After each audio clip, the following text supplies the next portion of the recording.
na wale wote ambayo ni wafuasi wetu kwa mambo ya utamaduni na hasa nikiletewa yale ambayo tunafanya kama Maa Museum of Heritage, ambayo hiyo ndio jina yake fupi, lakini jina yake hasa ni mrefu, ni Maa Museum and Center for Indigenous Cultures, ambayo inahusika na hali ama issues ya museum na Wamasai na indigenous communities, tukielewa kwamba Wamasai, wa Samburu, wa James, wa Baringo na wale pia mandugu zetu kutoka Marsabit County na wale wa Tanzania wote ni indigenous communities, na wanaitwa indigenous communities kwa sababu ya wamekuwa tofauti katika hali ya ufugaji na mila zao, wakikuwa katika sehemu ambazo ni kafu, lakini sehemu ambazo pia siko na utamaduni nyingi, siko na heritage site, siko na retro. Hizi ndio sehemu za wafugaji wetu ambazo tunaita indigenous areas ama regions. Sure. Ndio. Shukran sana. Najua kesho ni siku kubwa sana kwako na kwa wale ambao wanaelewa masuala ya museum. Na labda tu kwa mtu ambaye anakusikia kwa mara ya kwanza, nataka kujua labda Maa Museum inapatikana wapi na ni kipi kiliweza kukupatia motisha ama kukupatia msukumo kuweza kuanzisha Maa Museum? Asante sana. Maa Museum iko located katika Kajiado North. As museum iko located kwa nyumbani yangu. Okay. Kwa sababu hatuna mahali nyingine. Na hasa Maa Museum iliundwa 2020, lakini hapo 2010 tumekuwa na cultural group. Tuweza kuregister the cultural group na Ministry of Gender, Culture, Sports and Heritage. Okay. Na baada hizo miaka yote nikifanya kazi na shirika la AMREF, niliweza kuona kwamba Wamasai wako na potential nyingi, wako na opportunities nyingi, wako na vitu ambazo zinatakiwa wailinde, waitunze. Na kwa hivyo katika miaka hawa niliweza kuwa cultural practitioner na nikakuwa connect na and social political realities ya Wamasai hapa Kenya na Tanzania. Naam. Na mimi kazi yangu inaendeshwa na commitment to cultural preservation, social justice and environmental sustainability. Yeah. Na hizi ni foundation of Maa Museum of Heritage. Also the Maa people, the Maasai are the most studied people actually in Kenya. Now by the time platform therefore ni kutumia Maa Museum for advocating for Maasai culture, identity and continuity. Now Maa Museum is not just a repository for Maasai heritage. It's an active space where we confront the urgent issues facing the Maasai today. One of the themes in my work is the environment and climate emergency. Climate change is in the Maasai way of life with the diminished grazing, scarce water sources. Yeah. Through my museum, I raise awareness, promote sustainable practices, and work to advocate to protect the Maasai's deep connection to their land, to their livestock, and to nature. Other issues ambayo tuko very that drives my passion is racial justice. Okay. The Maasai are facing stereotypes and historical injustices, such as forced eviction, the issues of trust land of Amboseli, which is now on transition mode, and therefore my work challenges these stereotypes and amplifies the voice of the Maasai, aiming to shift the national narrative towards equality and inclusion. Equally important are indigenous rights, particularly regarding land. I strive to protect Maasai heritage by ensuring their rights to land and traditions are respected, while fighting against culture and advocating for global recognition. Lastly, gender equality plays a central role. While Maasai society's traditional roles are evolving, and I work to align the contributions of women and girls in education, leadership, and health. So through these efforts, I continue to advocate for sustainable, just, and gender equal future, especially SDG 16, where Maasai heritage is respected and preserved for generations to come. So that's what drives me, and that's who I am, and that's what I do. Pongezi sana kiongozi. Pongezi sana. You've been very vocal, you've been promoting the Maa culture, nikasema kwamba ni vizuri sana. Viongozi kama nyinyi bana are the kind of people we need so that the Maa voices, we can amplify the voices of the indigenous people from the grassroots level, at the county level, national level and international level. Talking about international level, kuna wakati mazee ulishinda international award. Tell us about it. Well, hiyo ni kazi ya Maa Museum moja ambayo tuliweza kuingia katika mashindano kati ya 155 applicants katika nchi 44 ambazo ni members of World Tourism Organization in the world.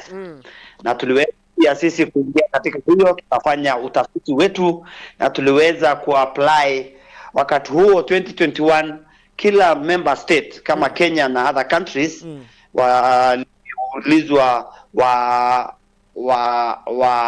apply na wa deliver 3 villages ambazo na meet 9 elements, cultural and natural heritage, unajua value chain, mahali communities wanaweza kuwa wanalinda wanyama lakini pia utamaduni sawa. So out of that we were able to be one of the villages in Kenya. Na hiyo village ilikuwa Olorgesailie village ambayo pia ina home sites na prehistoric landscape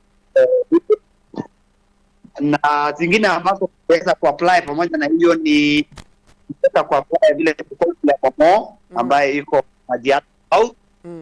Pia tuliweza pretend village ambayo inaitwa Archers Post ambayo iko Samburu, mahali ambapo the second edition of Maa Cultural Day was held. That was Archers Post because it's also an entry town to Kenya na ambayo pia ni sehemu ya watalii. So sisi kuweza kupata, lakini pia tulikuwa na village inaitwa Ilingwesi ambayo iko Laikipia villages, na hiyo village ya Laikipia ambayo ilikuwa the first conservancy wakati conservancy ilianza. Niweza kupewa upgrade program na World Tourism Organization na sasa wanaendelea through mentorship na pengine mwaka huu wanaweza World Tourism. Lakini ile village ambayo ilishinda ni village ambayo inaitwa Olorgesailie. Olorgesailie ni prehistoric landscape na ni village ambayo ina host our famous and one of the third village that has the highest accumulation of prehistoric artifacts or stones. So the only man who alianza na hiyo village iliweza kushinda, na tuko na a lot of heritage sites of value kwa hiyo village Olorgesailie that ambayo kuna prehistoric sites, alafu kuna Olorgesailie mountain ambayo sasa ni conservation area. Kwa hivyo tuko na Olorgesailie Conservancy. Tuko pia na the retirement home of Griffon vultures. Vultures wanatoka Sudan, wanatoka Ethiopia, wanatoka most countries. Wakizeeka wanaanza kusafiri along the Rift Valley all the way to Kenya. Kenya is just within Olorgesailie. And you can see the vultures retiring there, but the Kenyan vultures now wanatoka asubuhi wanaenda paka Ghana, wanaenda paka Ngorongoro, na hawa wanyama ndio wanatufagilia our site. Wanyama wakikufa hawa ndio wanaenda wanakula hiyo wanyama, alafu wanarudi feed the vultures. That home is also very, very critical. Amazing. It's a basin, archaeological, anthropological, historic site ambayo iliundwa na watafiti wetu the Liki family. Yes. Na waliweza kuendelea rich landscape mpaka Olduvai, Tanzania. Kwa hivyo it's a very rich landscape that has also a number of basins. tuko na Kora Basin, Olergeizele Basin, tuko na Lake Magadi and Lake Natron Basin, na the wetlands of Shompole. This also play a very critical role kwa mambo ya birds ambayo wanasafiri mwendo mrefu. So they come to Magadi Lake where they receive their visas, wanapata passports, then now they can travel to other African lakes, and then they travel to Europe from there. But again, in Magadi we have a number of sites that are part of the Gezaile. Tuko na international migratory bird fruit ambayo ni kubwa sana. In 2022 we lost 1,058 flamingos. Of course, and they had to put the balls. We had to do some advocacy and also some. Tuliambia Tata Company na the Kenya Power and Lightning Company that we need balls to prevent the flamingo from knocking power lines that serve Magadi. We also have the tilapia. We have Magadi tilapia. This is the only fish in the world that lives in saline water. If you travel there as a destination, you'll get and set your legs inside the small pond, and they will come and, kujaribu kuangalia kama uko na nywele, kujaribu very interesting. Amazing. It's also therapeutic. Amazing. So they are therapeutic. We also have the Naimingeda. Ngeda is a small lake just on the north of Lake Magadi, and Naisingeda means the lake that separated because of happiness. Okay. That one is also there. We have a number of hot springs. We have about 200 hot springs in Lake Magadi, but people only go 3. So the tourist destination covers 3. So these are some of the areas we have covered in kwa ile circuit tourism ambayo museum tukapresent kwa NLC, National Land Commission, na pia kwa tourism, ili tuweze kulinda sehemu hizi ambazo siko threatened na land sale ama watu wanauza plots huko, na hiyo challenge ndio Gezaile, mahali ambayo land companies come and buy land wakisema kwamba wananunua within Oltepesi, lakini they buy it within Gezaile. So now we have the zonal policy, and again we are happy for that. We are trying to watch on that, but we are also encouraging sites to build villages as zones in to protect some of these sites that are not that are threatened by land and infrastructure. When government puts on roads or SGRs, these are some of the challenges that they face. So that is the village, and the village is one of one that has put Kenya in the global map. Thank you. Amazing. Thank you so much. Well elaborated. Na Bwana Leshore, najua kesho ni siku ya makavazi duniani. Labda tueleze kuhusu commemoration of Masai Oloibon Olonana. Asante sana. Olonana sasa ni one of the Masai Oloibon, who of course is known historically of had quarrels na ndugu yake. Katika hali hiyo ya kupigania power, aliweza kuja kuishi pande huu ya na alikuwa analinda forest katika Masai inalindwa, ama the mandate to protect forest is done by the Lebon. So if you look at Loitai, where we have Naiminengio forest, then we have Mokombo now being the leader of that forest. In Ololua forest, this was the home of Oloibon Olonana. And Olonana, of course, we just celebrated the 7th of March, mwezi huu, wakati aliweza kufariki. Akiwa hapa, boma yake ilikuwa hapa Kiserian. Ukienda katika health center ya Catholic, that was where his home was. And therefore, on 7th of March, he got attack of dysentery, and he was carried by donkeys up Konabaridi, and he, I think, twice went unconscious, and he was buried under a mugumo tree, which now we call the gravesite of the paramount Chief Olonana at Kona Baridi in Kajiado West. Now, Olonana is one of the Maasai Loibons, who of course was involved in the agreement of 1904 and 1911. Lakini hizo agreement kama tu hizi agreement ambazo tunatia land buyer seller. Otherwise, Maasai leaders will not sell land. Land belongs to God, and therefore we could still say that the two agreements are null and void. And apparently wakati alizikwa aliweza kuzikwa katika very small ambayo tuliuliza wazee wakatupatia free prior informed consent. Aweza kuingia katika shimo hiyo kuona how deep was it. It was very shallow. It was a very shallow hole, because again the colonialists were trying to bury him as fast as possible. So they remain protecting the 1911 and 1904 agreement, which actually has expired.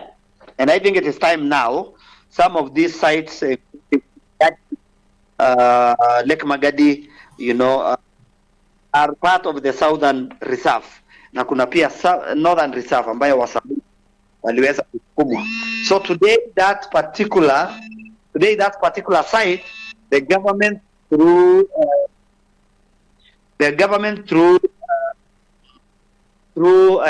CS, the former CS government, Biko, able to give acres, 50 acres of land at the site so that you can immortalize the Loibon or Lanana. And therefore, it is one of the issues that we are going to celebrate the future of museums in rapidly changing communities.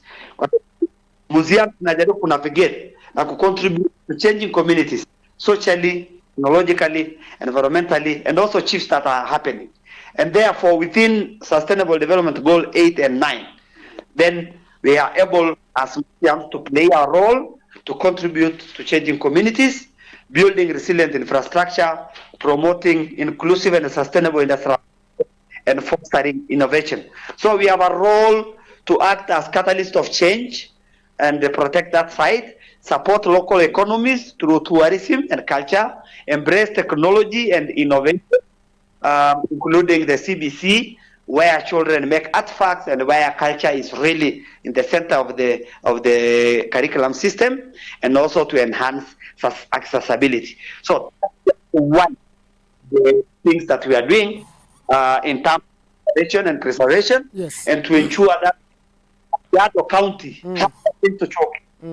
Especially when we prepare for the Tourism Week and Maa Cultural Week. So we are going to have a meeting next week with the Ministry of Tourism to be able to engage them and have dialogue on how best can Kajiado showcase what they have. Thank you, because sir. They have a lot, and they don't know that. We have to let them know that what they have is quite a lot, including forest tourism of Orolua and within the southern tourism. Amazing. Pongezi sana. Kabla ni kuachilia, kwa sababu najua leo uko na shughuli nyingi sana kujitayarisha kwa sababu ya hafla ambayo itakuwa inafanyika kesho. Tomorrow is International Museum Day. Labda ujumbe gani uko nao kwa the Maasai community, the non-Maasais, and also the Kenyans kwa jumla and the world at large? Why is it important to celebrate this day, and what are some of the things to observe? Well, the theme of International Museum Day that will be held tomorrow is held every March 18th, and the theme, of course, is the future of museums in rapidly changing communities. So, what do you mean by rapidly changing communities? We have threats in terms of land. We have sites that need to be protected for both UNESCO and even for the county governments. We have museums that we need to use to promote inclusive, sustainable economic growth, and also full productive employment and decent work, which is the Sustainable Development 8. that museums fall in, but also building resilience together, building infrastructure, promoting inclusive and sustainable industrialization. We want to tell the world that now Amboseli is on return. It's on a transition. So let us also not have infrastructure threatening sites or heritage sites. We apparently, nikikueleza Juma, Yes. kwamba wakati wa Kenyatta tulikuwa na metropolitan city, ilikuwa inaitwa Amboseli City. There was a city that was nationally, and we objected for that. We really objected for that, and we were able to ensure that there was no city, because once these cities come up, then they even block corridors and spatial lands that our elephants and the other wildlife pass. That was able, and today we want to celebrate, tell the world and the county government that pongezi sana county ya Kajiado, kwa sababu it's the county to be able to develop an MOU with residents association, about 300 for 3 municipalities of Kajiado, Kitengela, and Ngong.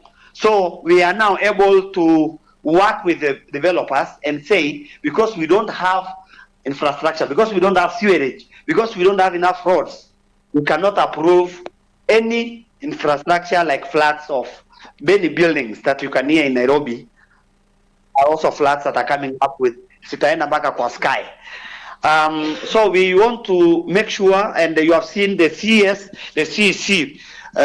CEC wa lands aliweza kusimamisha 3 staffs ambayo wali approve development of a flats, and this one our county messes livable cities. It really makes it very difficult, because you are putting buildings that do not go or anchor well with that land. So we want to tell the world that let us celebrate the museums. Maa Museum has been there since 2020. It has not been recognized significantly. It's time to recognize Maa Museum and other museums, so that again we are able to operate as a museum, which is defined as non-profit, permanent institutions in the service of society that researchers collects, conserves, interprets, and exhibits heritage. Open to the public, accessible and inclusive, museums foster diversity and sustainability. They operate and communicate ethically, professionally, and with the participation of communities, providing varied experiences for education, enjoyment, reflection, and knowledge sharing. That is what a museum is, and we want to see that Lemongo Museum is up and about. We are going to get and seek permission and consent from the Ministry of Gender, Culture and Sports, because this is one of the museums in memory of Aaron and William Olenti Mama. But apparently it's shameful that it is the bats that live in that particular museum. But once we are given that opportunity with the ministry and the county government, then we should be able to help the county government in the next transition of Amboseli. Transition and transfer of Amboseli. So all the best to celebrate the International Museum Day 2025. Thank you so much, sir. We really appreciate you, and we will continue with this discussion. I know there's so much ahead of you. I don't want to take much of your time, but thank you so much for always championing, advocating for the Maa culture, for championing for the museums here. I know you want to revive Lemongo the way you've done with the Maa Museum, and congratulations from Bus Radio and mashabiki wake. Tunasema pongezi sana Bwana Leshore. Asante sana, na all the best as you celebrate the day tomorrow. Thank you. And there will also be a small video. Citizen will be covering this Maa Museum today so that they can present it. Thank you so much. Thank you so much, sir. Sure. Ashole.